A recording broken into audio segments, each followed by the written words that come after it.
तो सुख समृद्धि विज्ञान चैनल में हमारे सभी सुधी दर्शक जनों का मैं सुशील कुमार शर्मा हार्दिक स्वागत करता हूं। आपको याद दिला दूं कि 14 और 15 जनवरी 2022 को मकर संक्रांति के शुभ अवसर पर मैं शिविर का आयोजन कर रहा हूं। आप सभी लोगों को सलाह दूंगा कि जो लोग किसी प्रकार की साधना करना चाहते हैं तो वो लोग अपना पंजीकरण करवा लें, जिससे कि आप इस शिविर में शामिल हो सकें। और जानकारी के लिए आप व्हाट्सएप कर सकते हैं। आज मैं थोड़ा लीग से हट करके आपको जानकारी देना चाहता हूं। लीग से हट करके इसलिए कि जिसके बारे में मैं जानकारी देना चाहता हूं वो एक कुख्यात व्यक्ति है।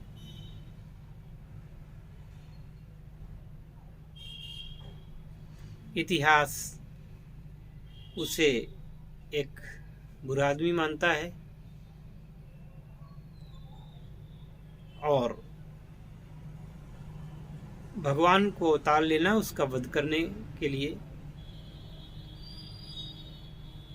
भगवान ने अवतार लिया, उसका वध किया।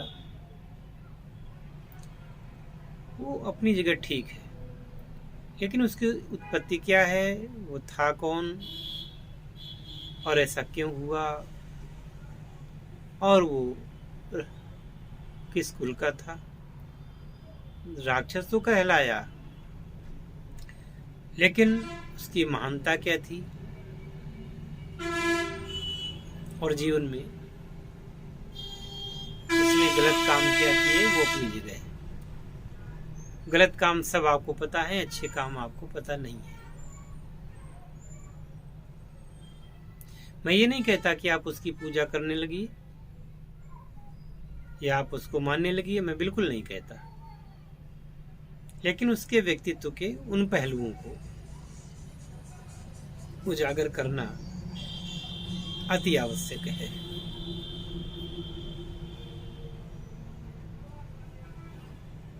आज मैं बात कर रहा हूं लंकाधिपति रावण की।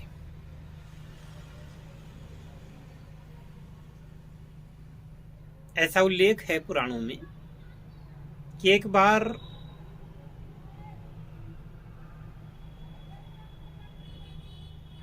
एक ऋषि थे भृगु। ये वही भृगु ऋषि हैं जिन्होंने भगवान विष्णु को सर्वश्रेष्ठ देव होने का प्रमाण दिया था। वैसे तो भगवान का प्रमाण कौन लेगा और किसकी हिम्मत है, लेकिन हमारे शास्त्रज्ञों ने उनको भी सर्टिफिकेट दिया है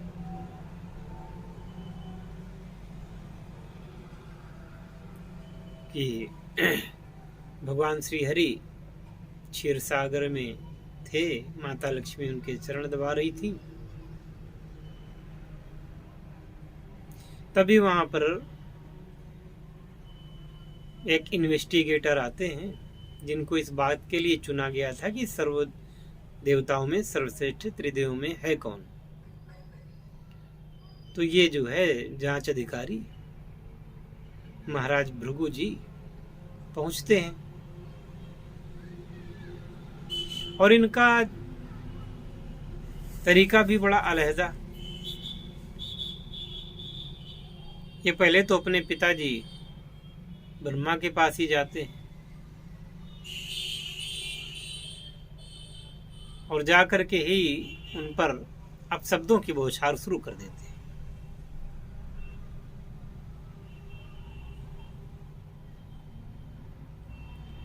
ये गए तो आओ बेटा भृगु आओ। बोले आना क्या है, आप दिन भर यहाँ बैठे रहते हो कमल के ऊपर, आपके पास काम धाम तो कुछ है नहीं। और ये माता जी भी पास में बैठी बैठी, आप दोनों एक दूसरे को बस बातें करते रहते हो। बातों के अलावा आपके पास कोई काम है नहीं। और भी दो चार बातें उल्टी सीधी उनके विषय में।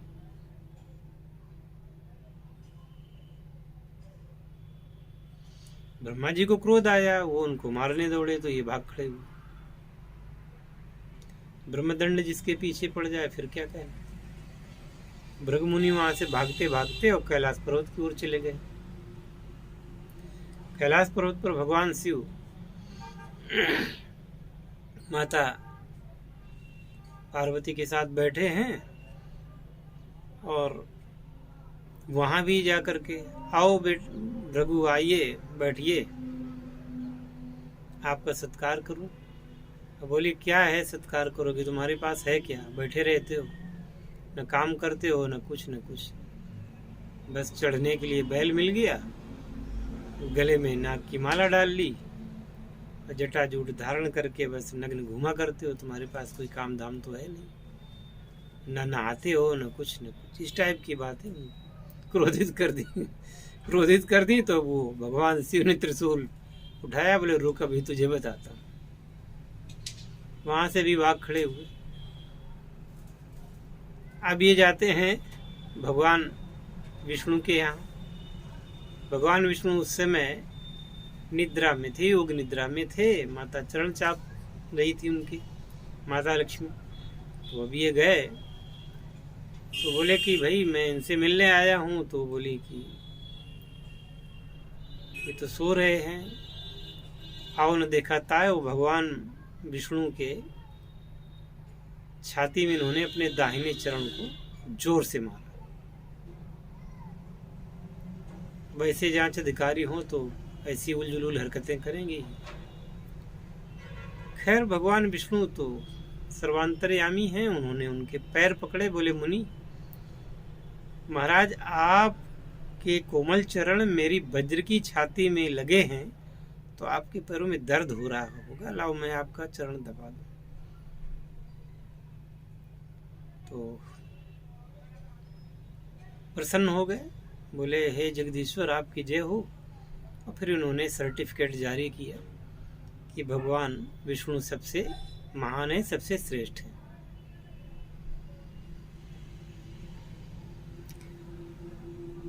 खैर यही भृगु मुनि एक दिन और आते हैं बाद में। तो प्रभु इच्छा बलियसी, भगवान की इच्छा,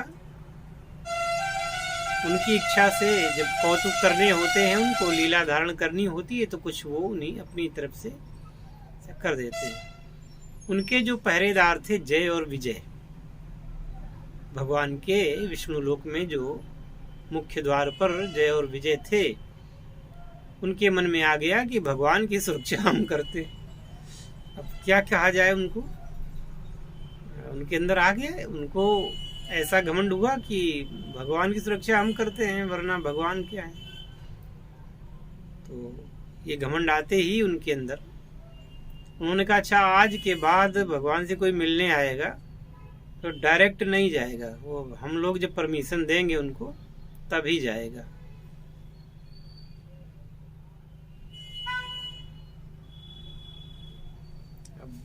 भृगु मुनि वहां से निकले, अरे रुकिए मुनि, कई लोगों को तो इनको मतलब रोका तो वो फिर भी चले गए, लेकिन कोई बात नहीं, चूंकि कभी रोक टोक हुई नहीं थी।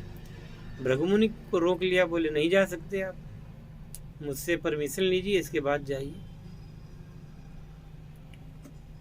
तो भृगु मुनि ने श्राप दिया उनको। श्राप क्या दिया कि जाओ 3 जन्मों तक तुम राक्षस होगे, आसुरी प्रवृत्तियों में होगे। और दोनों अब जब वो डरे और मुनि के पैर पकड़े तो मुनि ने कहा अच्छा जाओ ठीक है, मैं आपको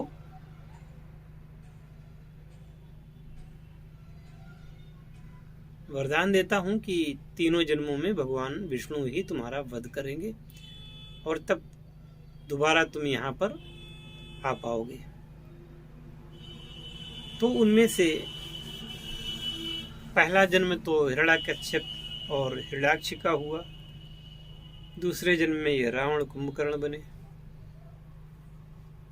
तीसरे जन्म में कंस और शिशुपाल, ऐसा कहा गया है।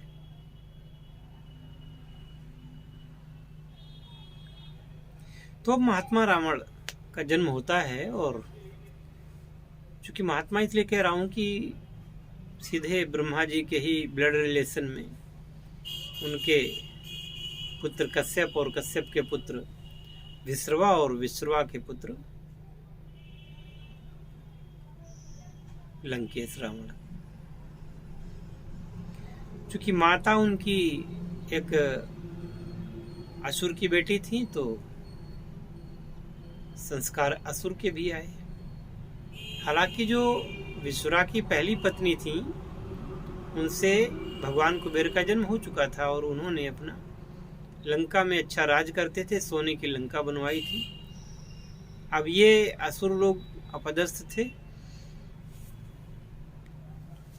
इन्होंने अपनी पुत्री कैकसी को समझाया कि जाके विश्रवा से विवाह करो और उनसे जो संतान उत्पन्न होगी वो ब्राह्मणों के समान बुद्धिमान होगी। क्योंकि ज़्यादातर राक्षस जीत तो सब लेते हैं लेकिन बुद्धिमान नहीं होते तो मारे जाते हैं। तो रावण जैसा कुछ बच्चे होंगे, बुद्धिमान होंगे। यही हुआ तो 3 पुत्र हुए, रावण, कुंभकर्ण और विभीषण। एक पुत्री भी हुई उनकी जिसे आप लोग जानते हैं सुपर्णखा के नाम से। वैसे उसका नाम स्वर्णखा था और वृत्तियां उसकी राक्षसी थी और बड़े बड़े नाखून रखाती थी, 10 उंगलियों में बड़े बड़े नाखून। तो जब बड़े बड़े नाखून होते हैं तो सूप के आकार का उसमें बन जाता है, तो उसको लोग सूपनखा कहने लगे। और कहना गलत नहीं होगा कि आज भी सूपनखा इस फैशन के युग में जिंदा है। आजकल भी बड़े बड़े नाखून रखाना फैशन बना जा रहा है। तो ये वही संस्कृति पुनः जो है आने वाली, और वही उनके अंदर भावना है, वैसी उनके अंदर इच्छाएं जैसी सूपनखा की आदत थी। खैर, सूपनखा के कारण रावण ने सीताहरण किया। सीताहरण के बाद भगवान राम ने उसका वध कर दिया। ये कथा तो आप जानते हैं। लेकिन रावण कितना महान था वो पक्ष अभी तक विरले लोग जानते हैं।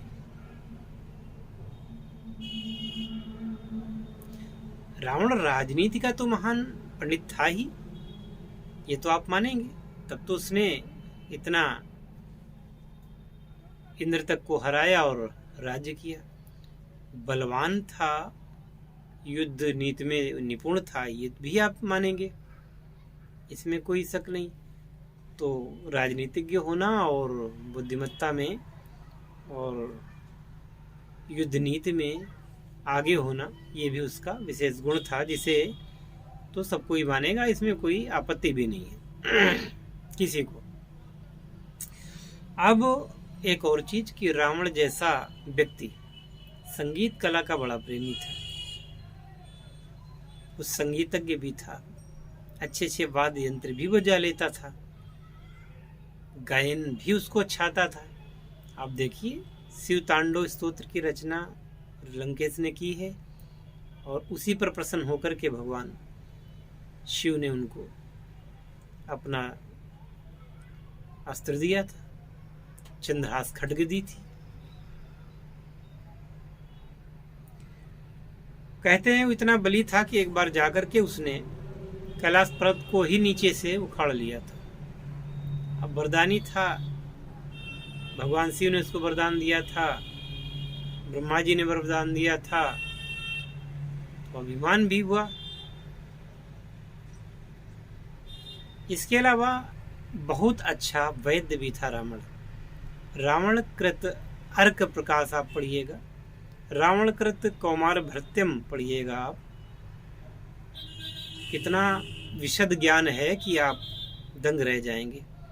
एक नृशंस राक्षस, और वो छोटे छोटे बच्चों के का पालन पोषण कैसे किया जाए, उनको रोगों से कैसे बचाया जाए, उनको कैसे बचाया जाए, मातृकाओं से, अरिष्टों से, आपत्तियों से कैसे बचाया जाए, एक वो व्यक्ति कर रहा है, वो व्यक्ति कह रहा है जो कि जिसके बारे में प्रसिद्ध है कि बड़ा बड़ा राक्षस था ये।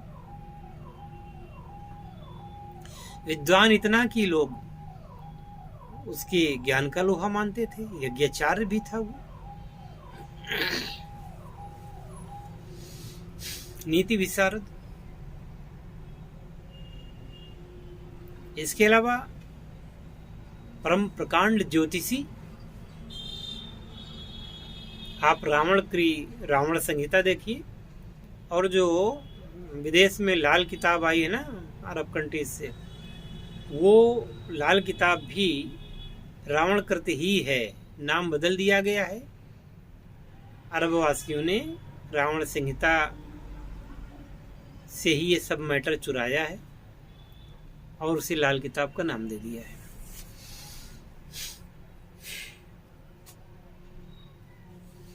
तो बहुत बड़ा ज्योतिषी भी, सब कुछ उसे पहले से ही नक्षत्रों का, तारों का, हस्तरेखा का, सभी ग्रहों की चाल का, हर चीज का पता रहता था।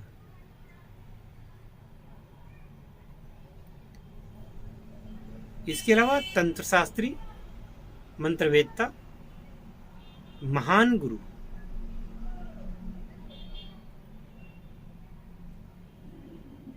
मतलब ये किसी ऋषि से कोई कम नहीं थे लंकेश। लेकिन आप पढ़िएगा रामचरितमानस में तो उसमें ये बात आती है कि जब सीता जी को जंगल में सूर्पनखा ने देखा, सूर्पनखा ने देख करके रामचंद्र जी को देखा और रामचंद्र जी के पास गई। सूर्पनखा थी स्वेच्छाचारिणी, बड़े बड़े नख सुंदर से बढ़िया उसमें लगा के नेल पॉलिश और वो सब लीप पोत करके चेहरे को गई वहां पे। भगवान से कहा कि विवाह करेंगे, तो भगवान ने कहा कि भाई मैं तो विवाह कर चुका हूं। तब तक लक्ष्मण जी आ गए, बोले वो मेरा भाई है। थोड़ा सा भगवान को भी हाथ से लगा कि ये मुझसे विवाह करना चाहती, तो बोले आप इस समय लक्ष्मण जो है मेरा भाई, तो उससे पूछ लो। लक्ष्मण के पास गई तो बोले अच्छा भैया तो कर चुके हैं, लेकिन आप ही मुझसे कर लो। तो वो बोले कि मैं तो दास हूँ, और दास को क्या स्वतंत्रता, क्या सुख मिलेगा, आप तो भगवान राम से ही बात करो, मैं तो कुछ नहीं जानता हूँ। फिर राम के पास गई, फिर उन्होंने लक्ष्मण के पास भेज दिया, फिर उन्होंने राम के पास भेज दिया। तो जब वो 2-3 बार फुटबॉल बनी तो उसको क्रोध आ गया थोड़ी देर में, अरे मेरा इतना अपमान, इस स्त्री के कारण ही मेरा इतना अपमान, अगर ये स्त्री नहीं होती, नहीं रहती तो अभी ये मुझे मिल जाते। सीता को मारने को दौड़ी, लक्ष्मण जी ने शस्त्र से उनके नाक और कान काट लिए। तो रावण के पास जाती है तो रावण ये कहता है, मन में सोचता है जाइए सूर्पनखा मैं आपके बदला लूंगा। फिर सोचता है कि खरदूषण मोहिशम बलवंता, जिन्हें न मारे बिन भगवंता, यानी भगवान के अलावा खरदूषण को कोई मार नहीं सकता था, उनको तो उन्होंने मार दिया। तो यदि वो नारायण हैं तो उनके हाथों से मैं मृत्यु को प्राप्त करूंगा और तर जाऊंगा, और नर हैं तो फिर क्या है, फिर तो उनको मैं जीत ही लूंगा। ऐसा वो सोच करके माता सीता को पुष्पक विमान में जा करके ऋषि का वेश रख करके और ले आता है लंका में।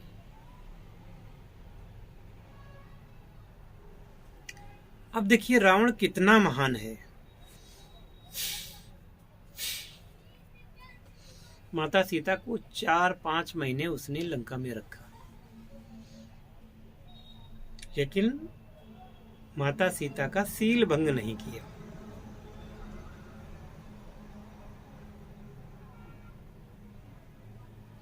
मनाता रहा, एक बार बिलोक में मोरा, है ना। और जितनी भी रानियां हैं सबको तुम्हारे अधीन कर दूंगा, बस एक बार। तो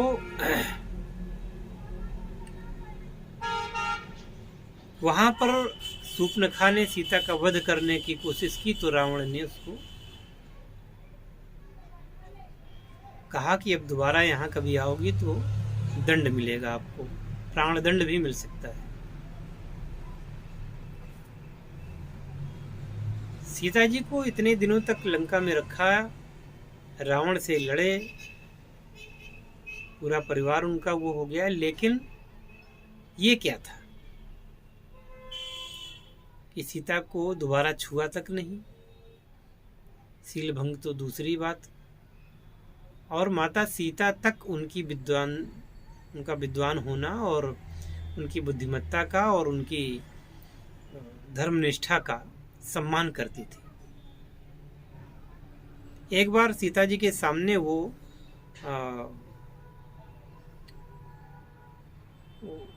उस वेश में नहीं गया जिस वेश में पहले जाता था, वो जरा उस दिन वो किसी ऋषि के ही वेश में इस टाइप से था कि जैसे यज्ञ करने जा रहा है कहीं। तो उन्होंने उनको सम्मान पूर्वक पुकारा। तो वो कहता है, क्या बात है सीते, आज तुम मुझे कटु बातें नहीं कह रही हो, आज तुम मुझसे बहुत अच्छे तरीके से बात कर रही हो, ऐसा क्यों? सीता माता कहती हैं कि आज आप मुझे साधारण एक ब्राह्मण की भांति, योगी की भांति, तपस्वी की भांति दिखाई दे रहे हैं, इसलिए मेरे मन में आपके प्रति सम्मान का भाव आया है। तो हंसता है और कहता है कि सीते, यज्ञ और योग तुम क्या जानो। अहंकार था, ऐसे कहा कि योग और यज्ञ आप क्या जाने, हम ब्राह्मण हैं, हम जानते हैं। खैर, अब आगे की कथा सब आप जानते हैं कि कैसे फिर उनके पूरे वंश का विध्वंस हुआ, रावण भी मारे गए, वो सब कुछ जानते हैं। लेकिन जो रावण के अंदर की अच्छाई थी, उसने रावण को आज तक जीवित रखा है। भले ही उनके पुतले का दहन हर साल होता हो, लेकिन आज भी रावण को याद करते हैं। और यदि रावण नहीं होता रामायण में, तो राम की महत्ता कैसे सिद्ध हो पाती।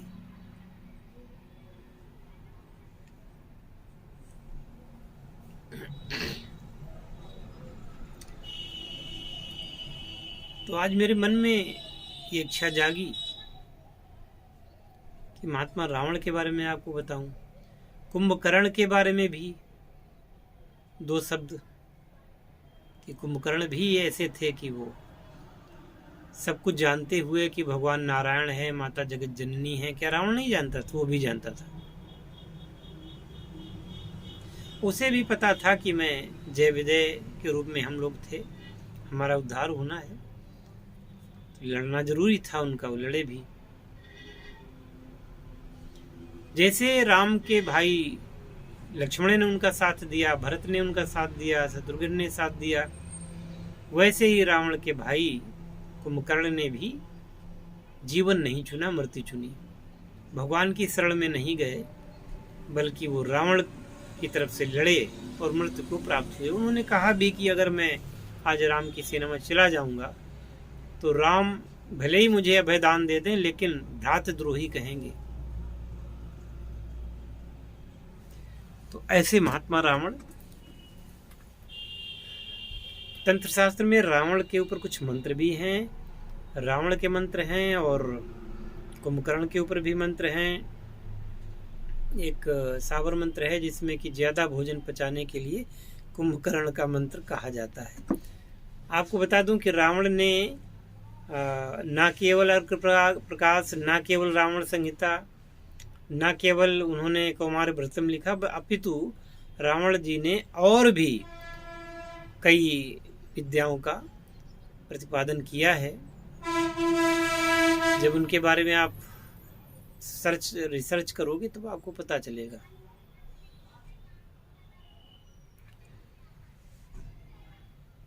उन्होंने एक डामरेश्वर डामर तंत्र की रचना की, उड्डीस तंत्र की रचना की, और उनके पुत्र इंद्रजीत मेघनाथ ने क्रियोडीस तंत्र की रचना की। तो ऐसे महान आत्माओं को, हिंदू धर्म की इन महान आत्माओं को कम से कम हम अगर उस रूप में याद करते हैं कि राक्षस थे, लेकिन आपको पता होना चाहिए कि भगवान राम भी उनको नमस्कार करते थे, आदर करते थे।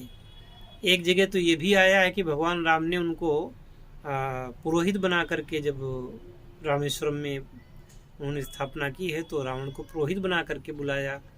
और रावण इतना महान था कि उसने कहा, हे राघव, बिना पत्नी के शुभ काम नहीं होते हैं, तो मैं लंका से सीता को बुलाए देता हूँ, और जैसे ही तुम्हारा ये पूजन समाप्त हो जाएगा, मैं सीता को लेकर के चला जाऊँगा।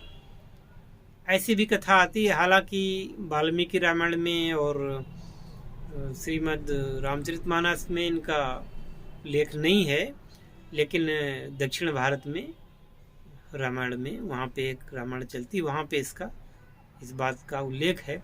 और मैं समझता हूँ कि अगर दक्षिण भारत के लोग इस कथा को सत्य मानते हैं तो निश्चित तौर से रावण आए होंगे, क्योंकि जैसे कोई पौराणिक, जैसे अयोध्या में राम का जन्म हुआ था, हम आप वहाँ नहीं रहते, बहुत सारी बातें हमें आपको नहीं पता हैं, लेकिन जो लोग स्थानीय निवासी होते हैं उनको बहुत सारी बातें ऐसी पता होती हैं जिनका कि ग्रंथों में उल्लेख नहीं होता है। हम मथुरा जाते हैं, वृंदावन जाते हैं, तो वहाँ पे हमें वहाँ के जो पंडे पुजारी मिलते हैं, वो लोग बड़े अच्छे तरीके से बताते हैं, वहाँ की उन चीज़ों को भी बताते हैं जो उन्होंने कभी युगों पहले अपने पुरखों से वंश परंपरा के आधार पर सुनी है, और वहाँ की बात है तो हम उनको प्रमाण मानते हैं। इसी प्रकार से दक्षिण भारत के लोगों में अगर ये कथा है कि महात्मा लंकेश ने श्री रामचंद्र जी के पूजन में सीता माता को लेके आए थे, तो इसमें न मानने का कोई कारण नहीं बनता है। आजकल के रावण जो किसी लड़की को, किसी महिला को देखते ही तुरंत देर नहीं लगती है, बलात्कार कर डालते हैं, सीलभंग कर डालते हैं, उनसे रावण, मैं बारंबार कहूँगा कि वो 1,00,000 गुना अच्छा था। और श्रेष्ठ तो था ही। कैसा लगा आपका आज का ये वीडियो, अवश्य बताएं, और मिलते हैं फिर नए वीडियो में। क्योंकि मैं वीडियो इस समय, ऐसे समय मैंने बनाया, उस समय बिजली नहीं थी। अभी आपने देखा पीछे का बल्ब जला है, तो बिजली अभी थोड़ी देर पहले आई है, तो मैंने वीडियो को बीच में समाप्त नहीं किया। मैंने सोचा कि मैं वीडियो पूरा करता हूँ। मुख्य बात है मेरी आवाज़ जो आपके कानों में पहुँच रही है, और मैं तो कैसा भी दिखता हूँ, कोई दिक्कत नहीं है। ठीक है ना, मिलते हैं अगले वीडियो में। हर हर महादेव।